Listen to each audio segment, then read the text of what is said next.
Ada seorang ahli ibadah pada masanya, dia berkata kepada Musa, Musa, kapai kamang kau? Ambo kapai menemui Tuhan di Bukit Tursina, kau berdialog dengan Tuhan. Baiklah, kata dia, tolong nanti setelah dialog engkau tanyalah kepada Tuhan lah. Ada hambanya di sana, ya puluhan tahun bersembunyi dalam goa, beribadah siang malam menyembahnya, hingga tidak sempat bergaul dengan makhluknya, dengan manusia. Berpuluh-puluh tahun dia bersujud beribadah siang malam. Coba tanyakan kepada Tuhan, itu sorga yang mana untuk dia? Baiklah, kata Musa. Musa datang ketemu Tuhan, ditanya ayat Tuhan, ada hamba engkau di sana, beribadah siang malam, hingga dia tidak bergaul dengan manusia karena asyik beribadah kepada engkau. Dia bertanya sorga yang mana untuknya. Apa jawaban Allah? Dia masuk neraka. Itu jawaban Allah. Dia masuk neraka. Pulang Nabi Musa, ketemu orang tadi, ditanya, Musa, surga yang mana untuk ambo? Apa kata Musa? Kata Tuhan, engkau masuk surga, engkau masuk neraka. Katanya, tidak salah dengar engkau tu. Tidak.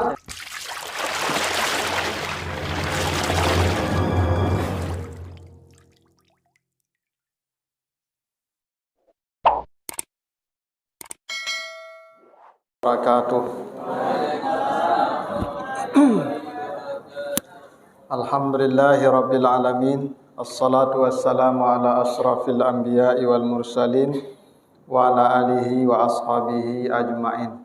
Bapak, ibu-ibu, kaum muslimin, jamaah salat isya dan tarawih, insyaallah sebentar lagi, yang dimuliakan Allah. Kembali kita bersyukur kepada Allah atas segala karunia-Nya. Salawat dan salam untuk Nabi kita Muhammad sallallahu alaihi wasallam. Bapak Ibu yang saya muliakan, malam ini kita akan bahas surat Al-Mudaththir ayat 40 sampai 46. Kita baca ayatnya. Auzubillahi minasyaitonirrajim. Fi jannati yatasaalun 'anil mujrimin ma salakakum fi saqar qalu lam nakum minal musallin wa lam nakun nut'imul miskin wa kunna nakhudu ma'al khaidin wa kunna nukadzibu biyaumiddin. Penduduk sorga saling bertanya tentang para pendosa. Apa yang menyebabkan kalian masuk neraka? Mereka menjawab, dulu kami tidak salat, dan dulu kami tidak memberi makan orang miskin, dan dulu kami terlibat dalam perkataan yang tidak baik, dan kami dulu tidak percaya akan adanya hari pembalasan ini. Itulah arti sederhananya surat Al-Mudaththir ayat 40 sampai 46. Ayat ini Bapak Ibu menjelaskan kelak akan terjadi dialog antara penduduk surga dan penduduk neraka. Jadi kelak kita ini Bapak Ibu, insyaallah Allah takdirkan kita menjadi penghuni surga, nanti akan datang ke neraka, akan ada kunjungan. Jadi kita akan berkunjung ke neraka Bapak Ibu, ada studi tour ke neraka. Yaitu untuk tujuannya pertama untuk melihat betapa susahnya penduduk neraka itu supaya semakin terasa nikmat surga. Karena sunatullahnya begitu Bapak Ibu. Bapak Ibu kalau ingin mengetahui banyaknya nikmat kita, kata Nabi, unzur ila man asfala minka. Coba lihat orang yang di bawahmu. Bapak Ibu, ya, kalau kita ingin bersyukur, ingin merasakan nikmat kita banyak, lihat orang yang di bawah kita keadaannya. Makanya Nabi menyuruh kita berkawan dengan orang miskin. Jangan berkawan dengan orang kaya. Sebab kalau berkawan dengan orang kaya, Bapak Ibu, kasih hati awak. Ya kurangnya nampak awaknya. Itu kalau berkawan dengan orang kaya. Itu maka ibu-ibu jangan acuk-acuk masuk ke rumah orang kaya. Ibu kalau acuk masuk ke rumah orang kaya, pulang bercakap ya Pak ikut rumah. Bapak itu banyak tidak ada di rumah awak. Ya nah. Tapi kalau masuk ke rumah orang miskin, tahu kita betapa banyaknya yang kita terima dari Allah. Jadi penduduk surga supaya semakin terasa nikmat surga, lihat susahnya penduduk neraka. Itu salah satu rahasianya kenapa mereka disuruh pergi ke neraka. Alasan kedua untuk bertanya kenapa mereka masuk neraka, untuk mencari tahu alasan mereka masuk neraka. Karena di surga itu mereka saling bertanya. Jadi begini Bapak Ibu, kedatangan penduduk surga ke neraka itu diawali dengan diskusi antara mereka. Jadi kata Allah, fi jannati yatasaalun. Nanti penduduk surga itu saling berbincang-bincang. Tanya jawab, tanya jawab, tanya jawab. Jadi kita di surga itu nanti Ibu mau tahu Karena kita sanang Bapak Ibu. Ciri orang sanang tu gadang otak Bapak Ibu. Ya, orang kalau sanang hidupnya Bapak Ibu otaknya gadang. Itu ciri-ciri orang sanang. Kalau orang susah jarang otaknya Pak membudui. Itu ciri orang susah adalah nampak. Jadi kalau nampak orang membudui sih Bu, itu sedang susah. Tapi asal mengecek banyaknya pasti serang sanang nanti itu. Ya nak, ciri orang sanang tu paling ngecek pauta Bapak Ibu. Itu makanya di kampung Ambo ada pameo Bapak Ibu. Di kampung Ambo tu ada pameo. Ada 2 orang yang tak boleh dibantah di dunia ke aja. 1 orang kayo, 2 orang gilo. Dibantah dah. Jadi kalau orang kayo ngecek jangan dibantah Pak. Dangan tu angguk-angguk saya Pak. Hanya bayin makan mereka percaya lah Pak. Tapi kalau dibantah orang kayo apa nak bayin dak lah. Tentu kau orang kayo dak boleh bantah lah Pak Ibu dak bayin dak lah. Angguk-angguk saya yuyun saya bayin tu mah. Orang gilo dak boleh bantah lah Pak nyampuk mereka. Kau orang gilo Pak aja bantah-bantah yuyun angguk saya Pak tu pai leh. Jadi memang orang kalau sanang hidupnya mota siapa Ibu. Jadi di sorga tu nanti wak dia sanang tu mauta, makanya yatasaalun ni fi'il mudhari namanya Bapak Ibu dalam bahasa Arab, present continuous. Jadi bercerita tu tak pernah habis-habis. Tak ada kehabisan bahan ceritanya Pak. Cerita. Satu tanya, satu jawab, satu jawab, satu tanya, satu begitu terus. Tidur tak ada, ngantuk tak ada, capek tak ada, makan terus, minum terus, mota-ota, pelayan datang. Oh, nikmat surga tu Bapak Ibu, nikmat. Ya toh? Mauta sebab tahu Pak. Ya toh? Dan mau tahu saya yo saja Pak. Ya tasaalun tu saya ditanya jawab tanya jawab begitu terus. Tak ada berbantahan di surga Pak. Tak ada bantahan. Tak. Jangan berkira kok kamu ngecek awak kan tu kecek orang gadang utang mah nak dulu tu Pak. Di surga tu awak mengecek mota aku cupin-ipin saja Pak. Mengecek seorang betul, mengecek seorang lain betul. Aja tu situ Pak. Sanang di surga tu. Yo nikmat Ibu. Nah, apa yang kita perbincangkan di surga tu anil mujrimin, para pendosa. Si fulan itu dulu kerajo bampu sana.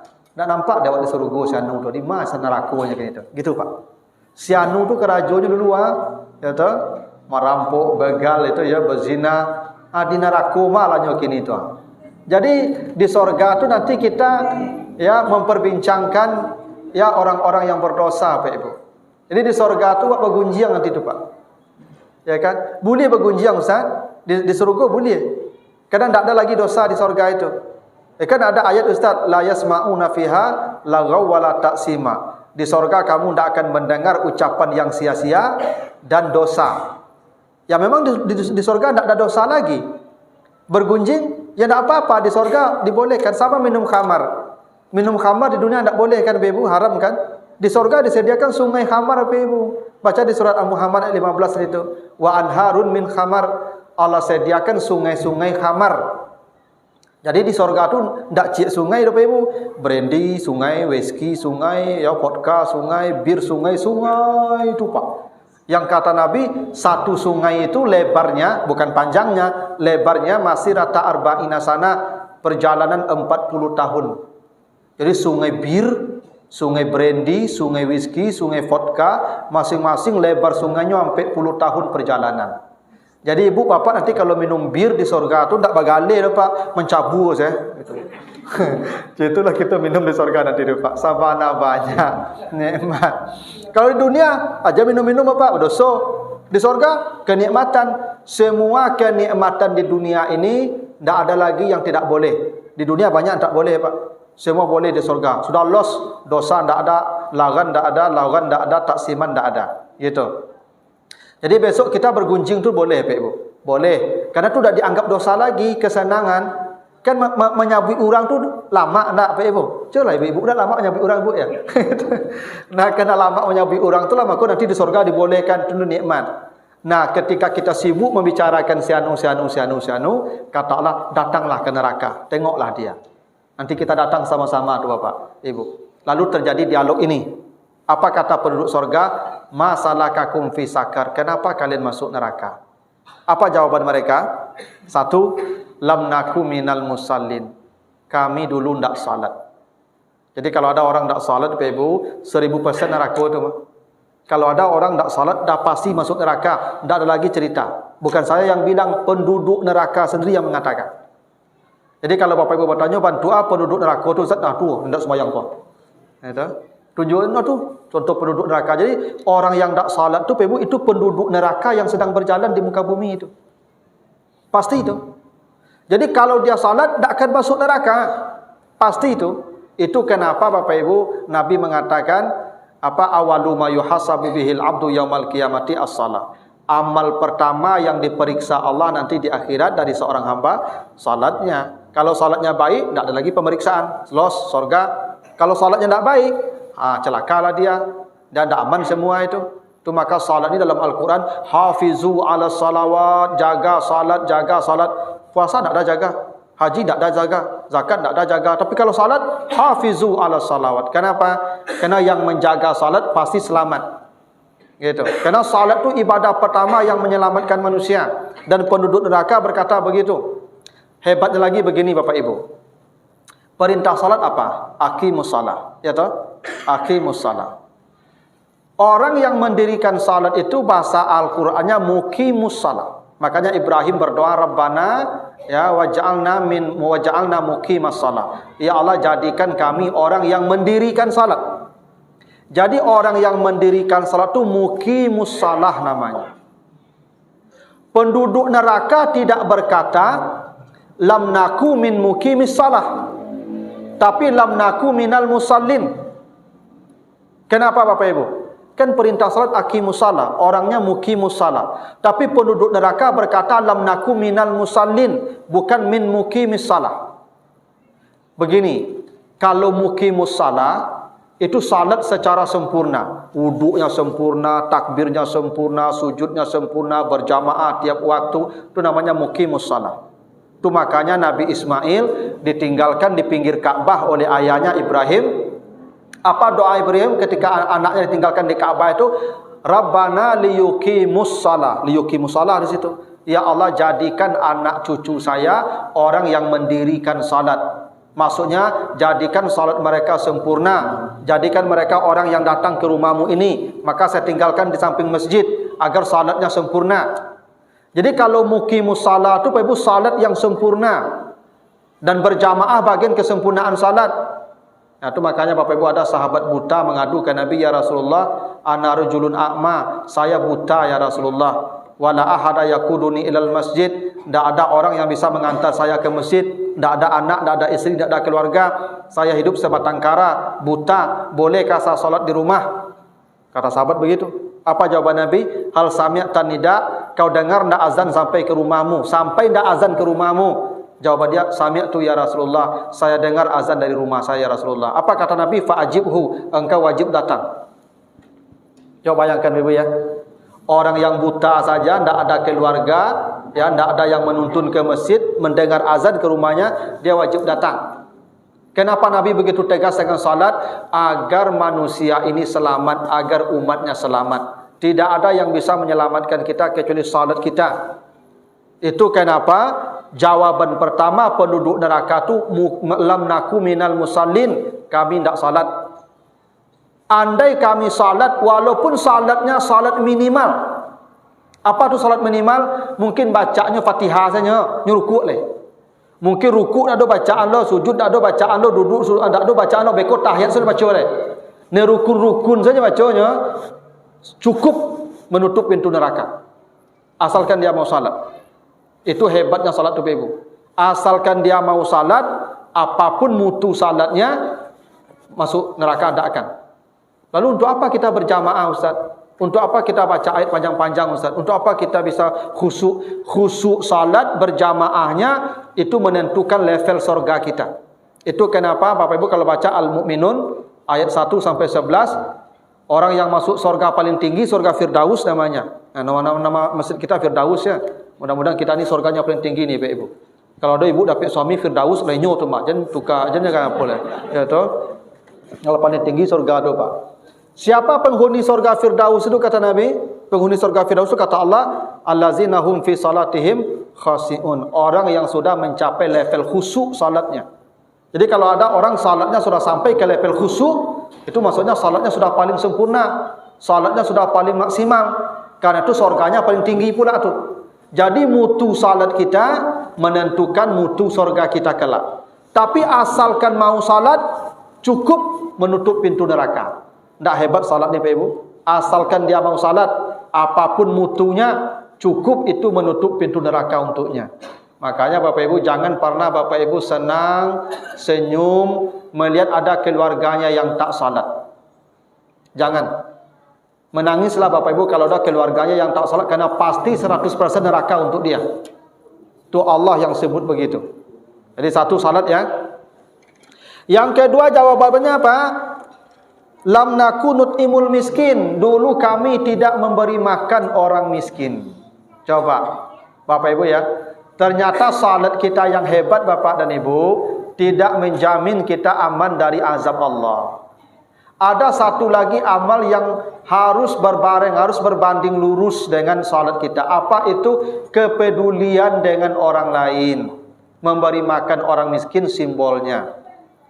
Betapapun hebatnya ibadah Bapak Ibu, kalau tidak punya simpati dengan orang lain, maka Bapak Ibu tempatnya neraka. Itu kenapa Allah katakan fawailul lil musallin. Banyak orang salat masuk neraka. Salat dia tapi masuk neraka. Kenapa? Mereka tidak memahami salatnya.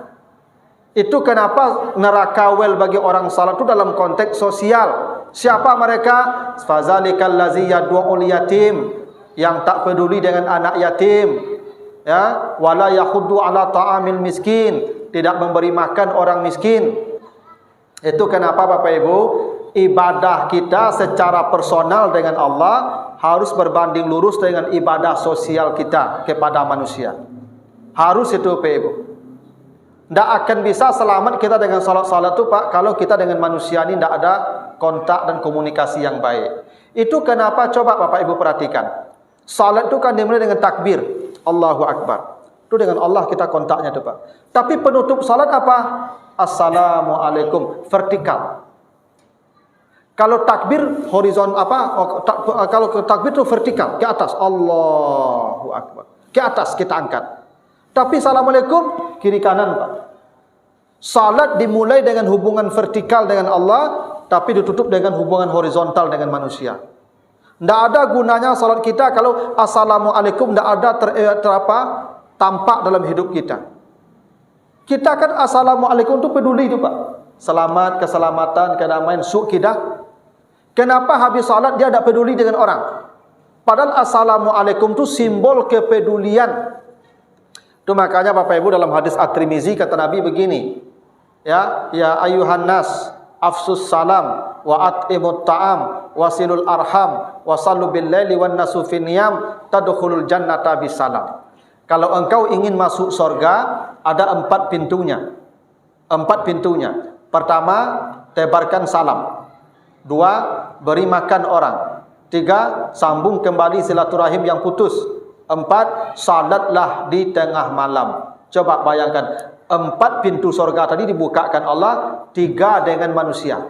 Salam manusia, makan manusia, silaturahim manusia, hanya 1 salat malam yang tidak dengan manusia. Apa makna itu Bapak Ibu? Ternyata pintu surga kita Bapak dan Ibu lewat manusia lebih banyak ketimbang lewat Allah. Pintu surga dibukakan Allah lebih banyak dengan kebaikan pada manusia. Mustahil orang Bapak Ibu akan masuk surga kelak di akhirat kalau dengan manusia tidak ada hubungan baik. Ada orang Bapak Ibu sembahyang rajin, beribadah rajin, tapi jurang pun ada nakur loh Bapak Ibu. Itu Assalamualaikumnya di mana Bapak Ibu? Dia berdamai suuk kita, tapi habis Assalamualaikum tidak berdamai jurang. Ada memang saya bagian ibu-ibu kan, ya di matingga bacakak saya, musuh saya, mungko lawan, belakang lawan, kanan lawan, sida lawan saya. Bahkan apa yang masjid, ada juga lawan ke masjid. Ada ibu-ibu kalau tiba di muka masjid pulang saja leh. Baik ibu pulang ibu, tuh sanung tu ke masjid dah. Itu, semua yang rajin tu, Assalamualaikum tu suanta tu. Tapi berdamai tidak aja lah. Itu yang celaka tadi tu ibu.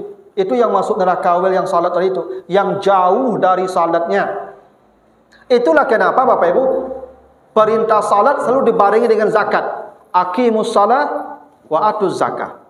Laksanakan salat, bayarkan zakat. Itu sepaket tu Bapak Ibu. Salat kamu dengan Allah, zakat kamu dengan manusia. Tidak akan guna, tidak ada gunanya salat kamu kalau dengan manusia tidak ada kepedulianmu.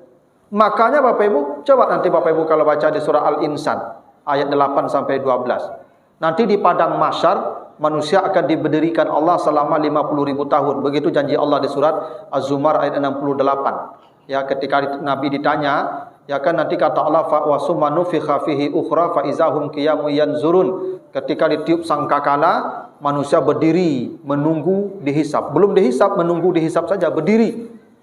Nabi tanya, ya Rasulullah, berapa lama kita berdiri?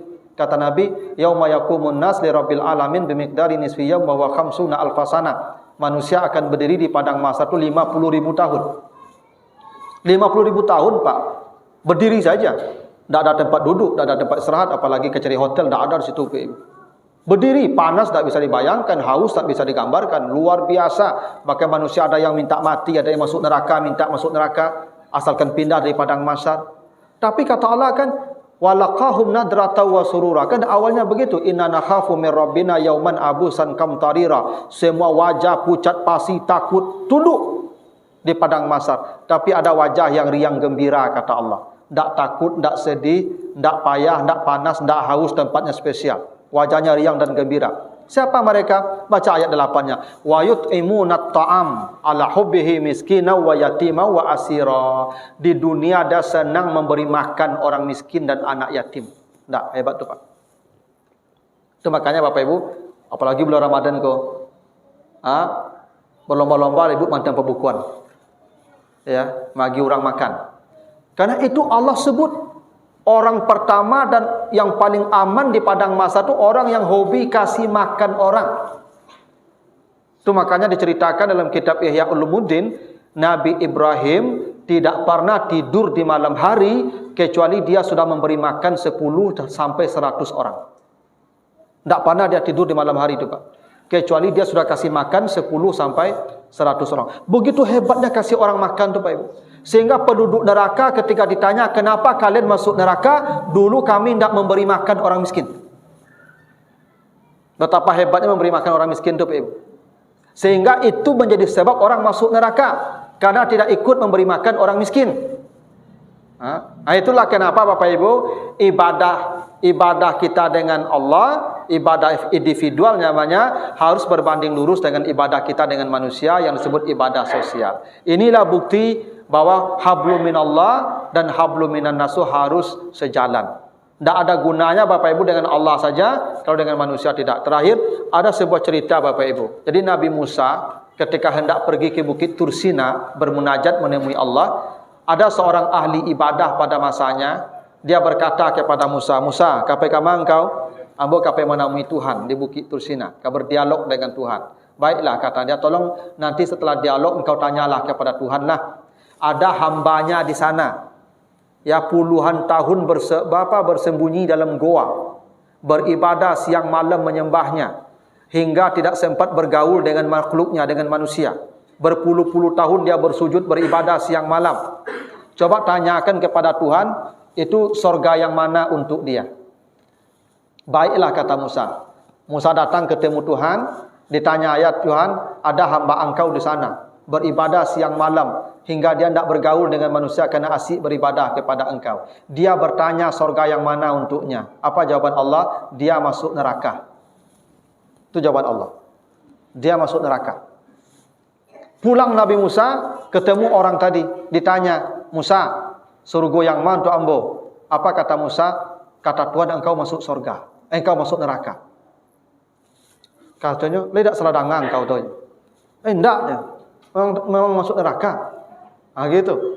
Ya, tidak yakin tapi kau masuk neraka, tapi begitu informasi engkau masuk neraka. Baiklah, kata dia. Besok engkau akan datang lagi? Ya. Besok kalau kau ketemu Tuhan, tolong katakan pada Tuhan, andai saya memang masuk neraka, tolong nanti jadikan badan saya sebesar-besarnya dan cukuplah saya sendiri menggantikan semua orang masuk neraka. Begitu katanya. Cukup saya sendiri yang menggantikan semua manusia masuk neraka. Tolong pintakan ke Tuhan begitu. Baiklah. Datang Musa ketemu Tuhan, ditanya, Tuhan, hamba engkau yang kemarin tu tanya lagi, dia masuk surga atau masuk neraka? Kata Allah, dia masuk surga. Berubah keputusan langsung Bapak Ibu. Ketika dia bangga berkata siang malam saya beribadah hingga tidak sempat bergaul dengan manusia, kata Allah dia masuk neraka. Ketika dia berkata biar saya yang mewakili manusia masuk neraka, kata Allah dia masuk surga. Apa makna cerita itu, Bapak Ibu? Kepedulian dengan orang itulah ya yang membuat kita selamat dari azab Allah. Jangan Bapak Ibu tidak peduli dengan manusia. Makanya kelak di akhirat Allah memanggil kita, ya fulan, dulu saya kelaparan, kau tak datang mengasihi saya makanan. Dulu saya sakit, kau tak menjenguk saya. Kita bertanya, ya Rabb, engkau Tuhan, kok bisa engkau lapar, bisa engkau sakit? Apa kata Allah? Ada tetanggamu kelaparan dulu, kau tak antarkan dia makanan. Andai kau antarkan dia makanan, engkau menemukan saya bersama dia ketika itu. Ada temanmu sakit, kau tak menjenguk dia. Andai kau jenguk temanmu yang sakit itu, engkau menemukan saya bersama dia ketika itu. Tak, apa makna hadis itu, Ibu? Allah bersama orang yang kelaparan dan orang sakit. Orang sedang sakit, Allah dekat dengan dia. Itu maka Ibu berdoa ketika sakit seperti Nabi Yunus, Nabi Ayub. Ya, seperti ya yang dicontohkan oleh orang-orang saleh, dia berzikir ketika sakit. Itu paling dekat dengan Allah itu. Maka Ibu kalau sakit kan dosa diakui dah. Maksiat kurang kan? Itu. Yang kedua ketika perutnya kosong tu maka orang puasa doanya diijabah, perutnya kosong. Maka orang miskin tu kalau Bapak Ibu kasih orang miskin tu makanan, didoakannya kita diijabah doanya tu Bapak Ibu.